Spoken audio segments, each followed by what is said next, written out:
Hey friends, how you doing? It's Tim, and I just had a wonderful meeting with a mesmerizing leader from Canada who had helped run billion-dollar companies, and I just wanted to share with you some of the insights for how mesmerizing leaders think. Here's the question. What's going on inside the minds of top achievers that cause them to make extraordinary breakthroughs both personally and professionally? My name is Tim Schur, and I invite you to join me as we take a deep dive into the unconscious mind and discover how to transform your biggest dreams into a reality. Welcome to the How to Be Mesmerizing podcast.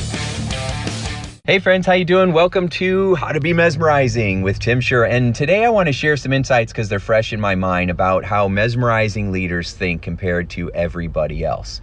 So one of the things that I've learned that I just thought was really powerful is that, it's all about how you take care of your people more than anything else. Are you driven by the money, or are you driven by how you take care of the people?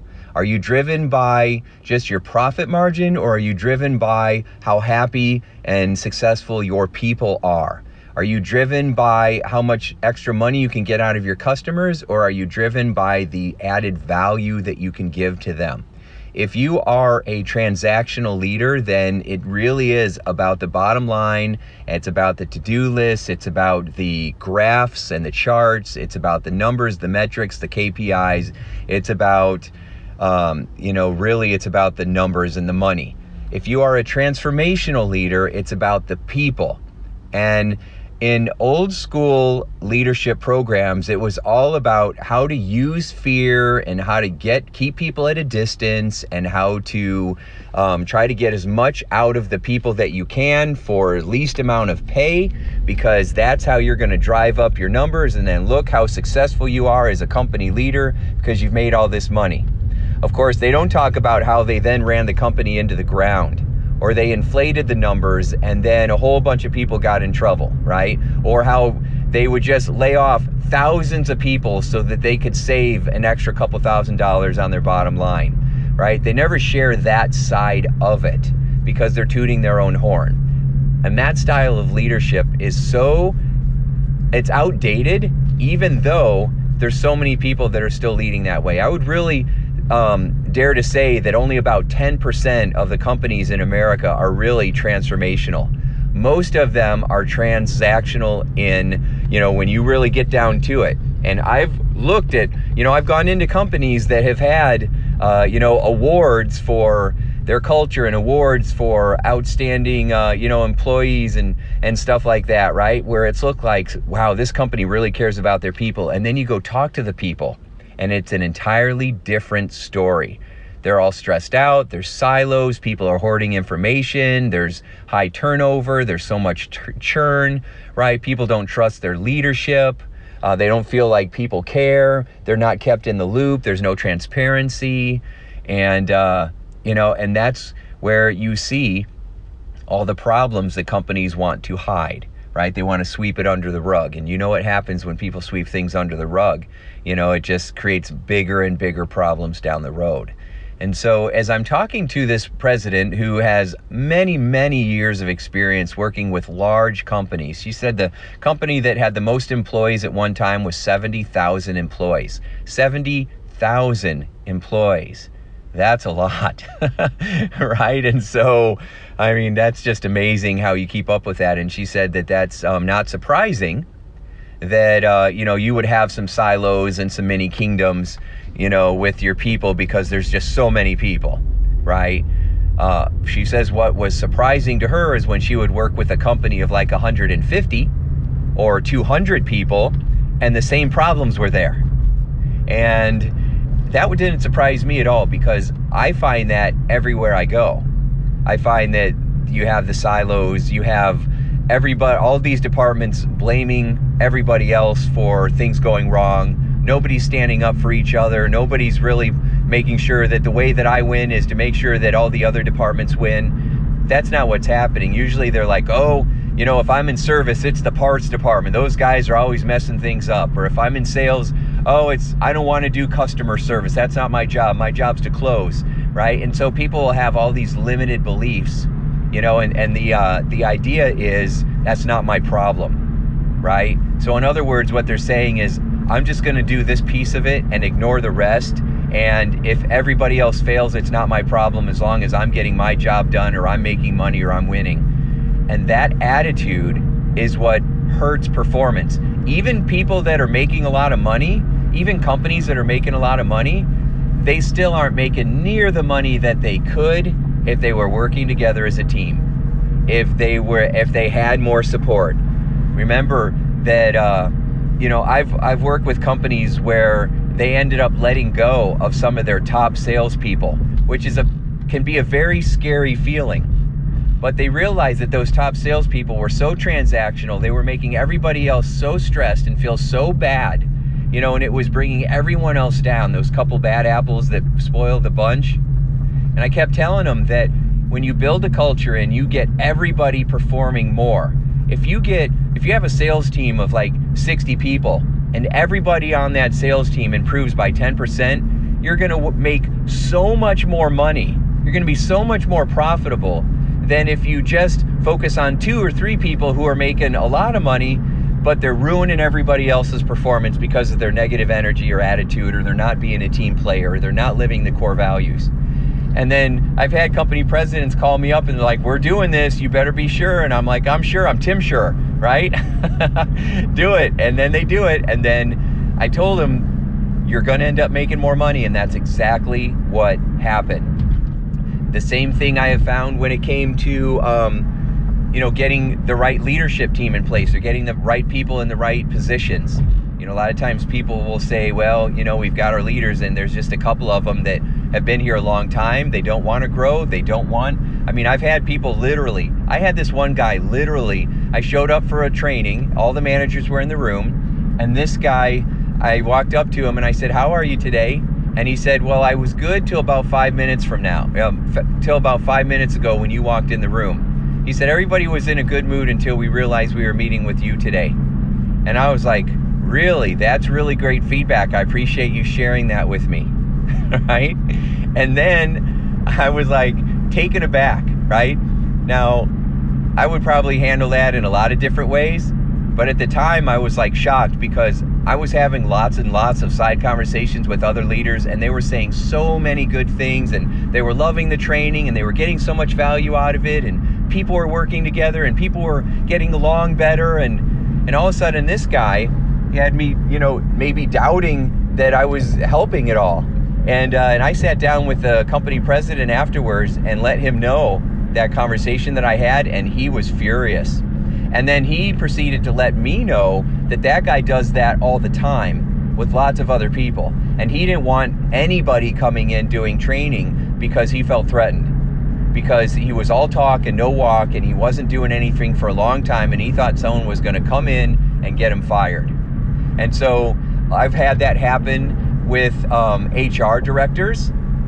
Some HR directors are amazing because they see that, they're very secure, they're very confident. They also realize that they want to bring in new tools, new resources. They don't have to be the one that knows everything. They know that that's not realistic. And so they're very secure in their leadership position, and they just want to add value. They bring me in, and that's exactly what happens, and we have the best relationship and the best results, and they end up looking like geniuses because they had this vision. Where other people, other customer service, other HR directors, they would do everything they could to get me out of there or to not get me hired. And it was because of their fear, their insecurity. They're doing a leadership program and no one can do it better than them. So their ego and their arrogance, but it's usually arrogance or insecurity, that gets people stuck. So I've had conversations like that. And so it's common to run into people who are more transactional than transformational, but they will tell you they're transformational. They will tell you all the things they think you want to hear.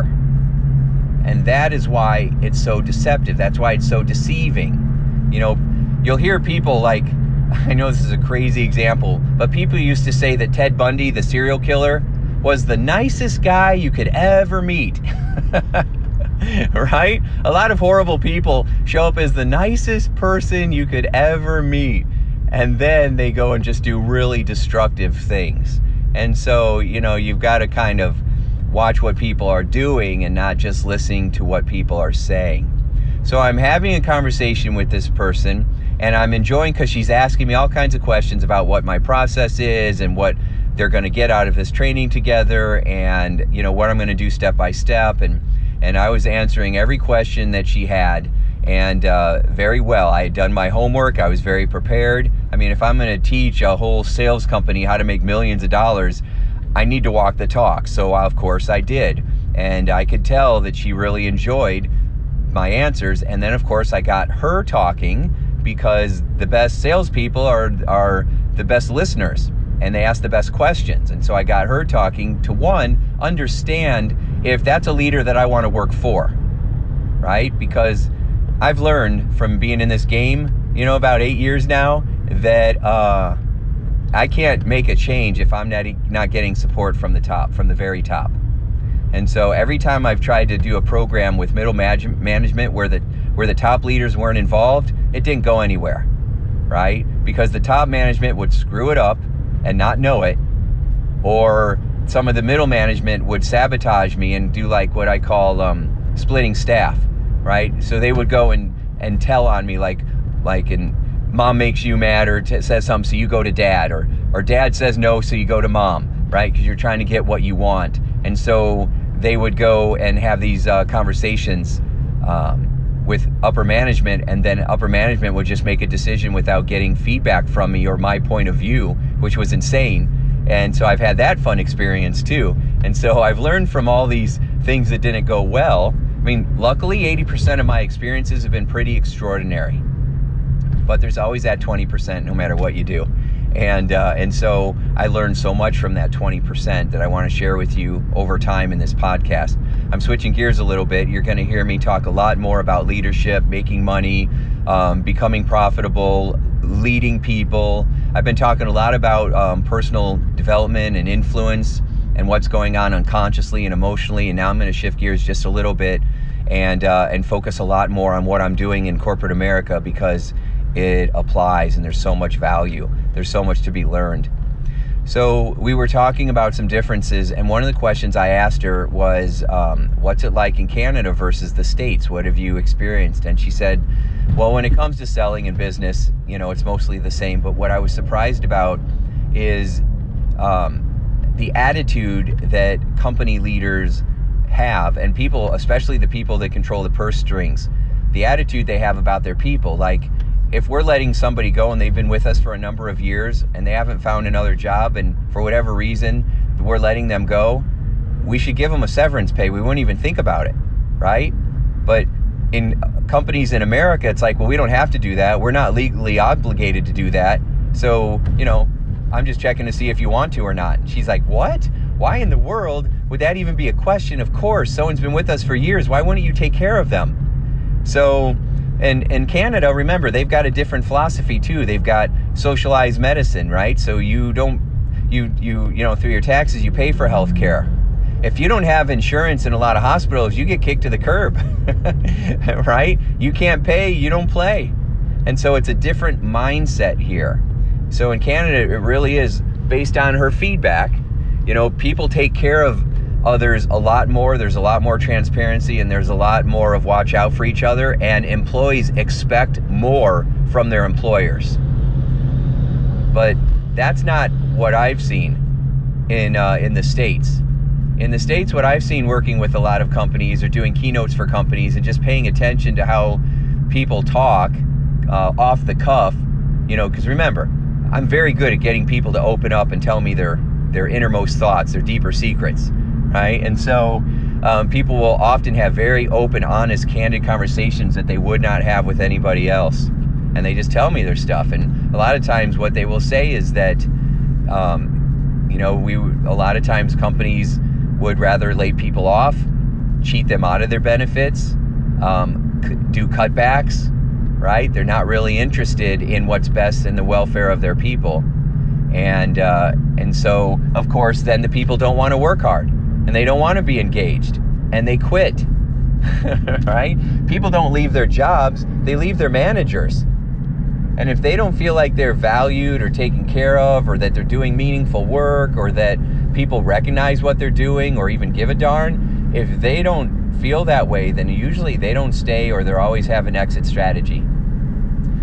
But the philosophy, the old school leadership has always been, if you don't like it, go somewhere else. And that has changed. Before, it's a do what I tell you. Because we came from a generation that read the book Dr. Spock, wrote that spare the rod, spoil the child. You're supposed to be seen and not heard. And that guy was an idiot. He was a dysfunctional moron, and he ruined more lives through that stupid book than so many others.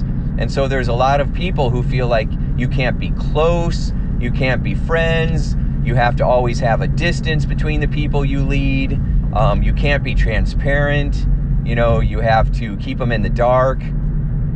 And people are smarter than that, and they're not going to put up with that. And in the 21st century, that is definitely not going to fly, because we have the internet, we have more access to more information, people are more aware of what's going on in the world, and we have younger generations of people from the millennials, now Generation Z, and they're saying, oh, we're not putting up with that. I want to know that I'm going to work for a company where it makes a difference, where I'm making a difference. And if I don't get that, I'm not staying.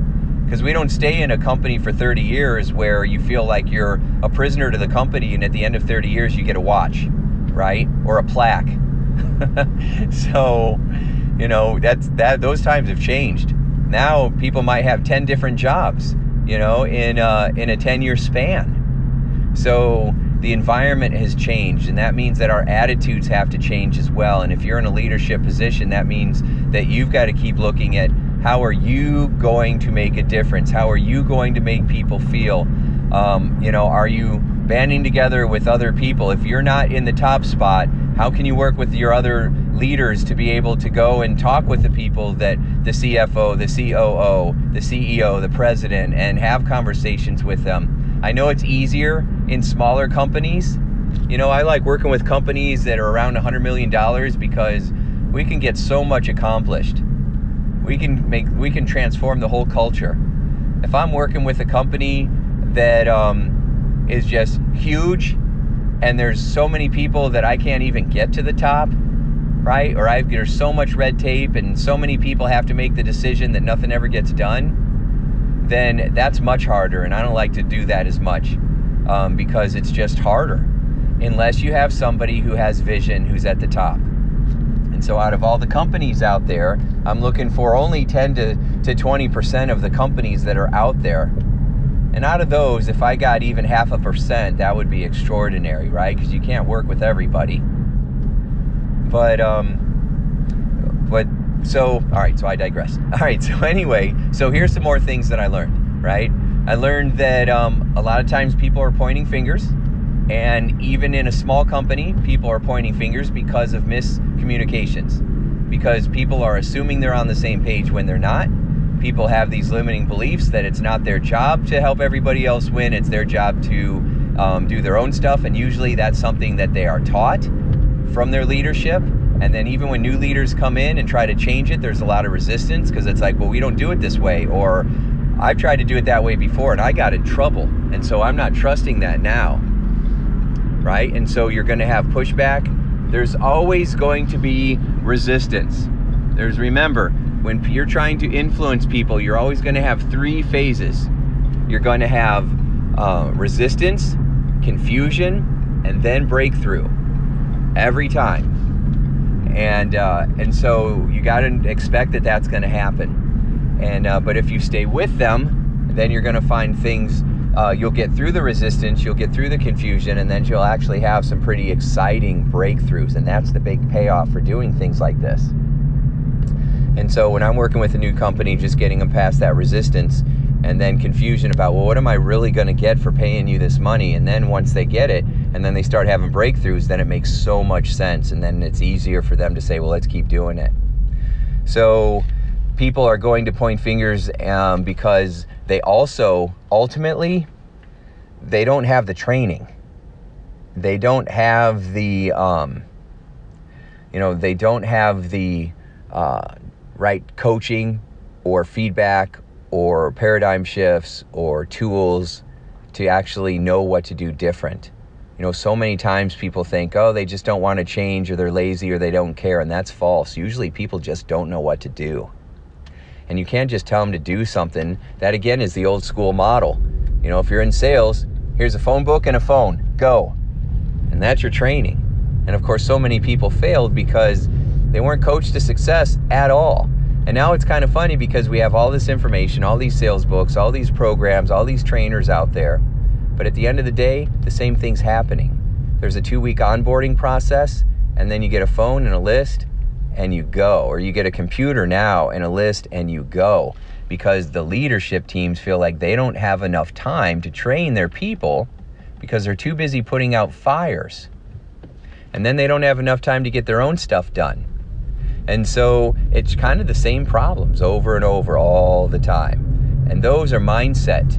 You know, those are mindset issues. You change the mindset and suddenly people realize I've got 30 seconds to catch somebody doing things right. You know, we're in such a culture where we're catching everybody doing things wrong that nobody really focuses enough on the wins. And then everybody feels like they're constantly getting beat up no matter what they do. And that sucks. That's a great way to deflate motivation, right?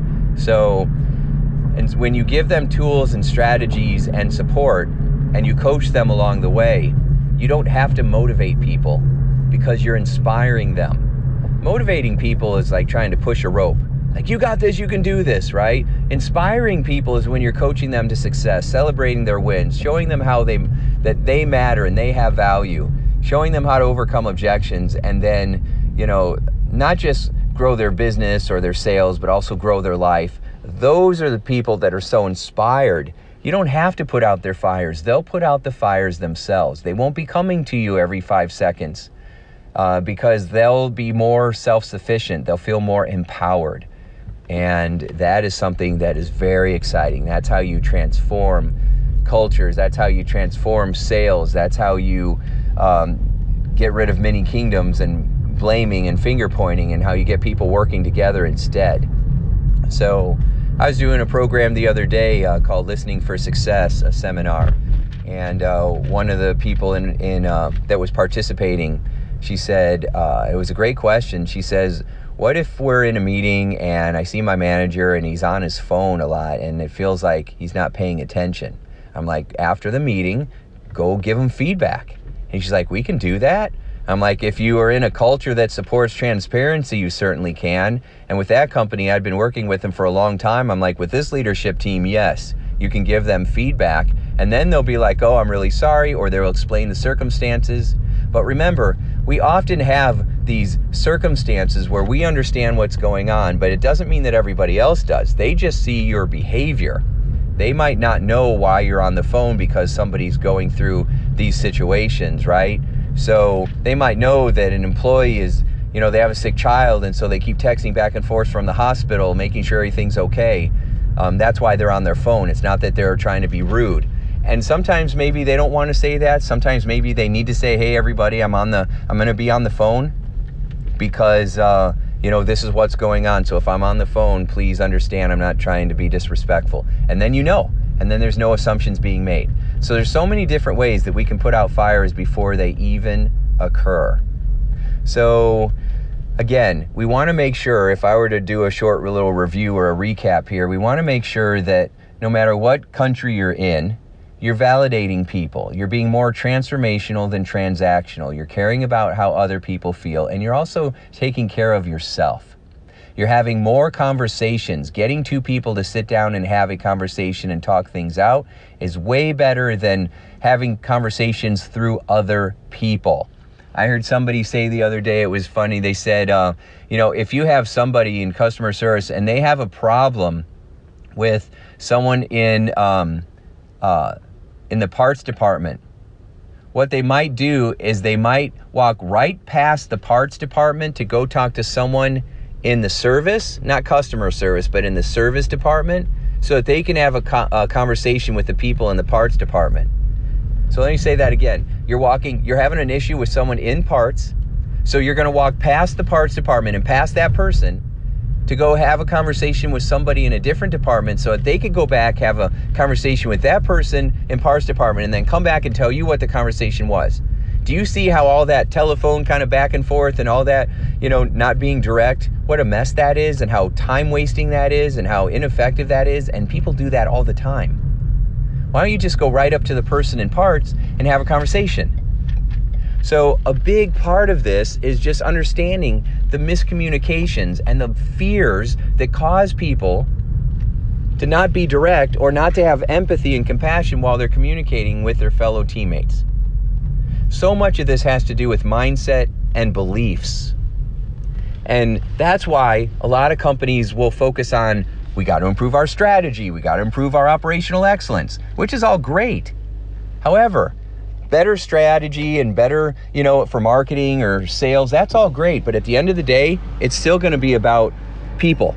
It's still going to be about your communication skills. It's still going to be about your ability to listen. It's still going to be your ability to get rid of assumptions. It's going to be your ability to communicate more effectively and persuasively. And all of that is driven by your self-awareness. All of that is driven by the beliefs that you have about yourself, others, and the world around you. If you don't change those beliefs and you don't get rid of those blind spots, all the strategy in the world is not going to make the difference that you want to make. And that's a big problem. People don't realize that over and over. They keep trying to externally change the strategies, the systems, and the processes, and they're not focusing on internally upgrading the software of their people's brains. That's why so often people say, what do you do for a living? And I say, I am the Geek Squad for your brain. I literally go through my day upgrading unconscious mindset software, right?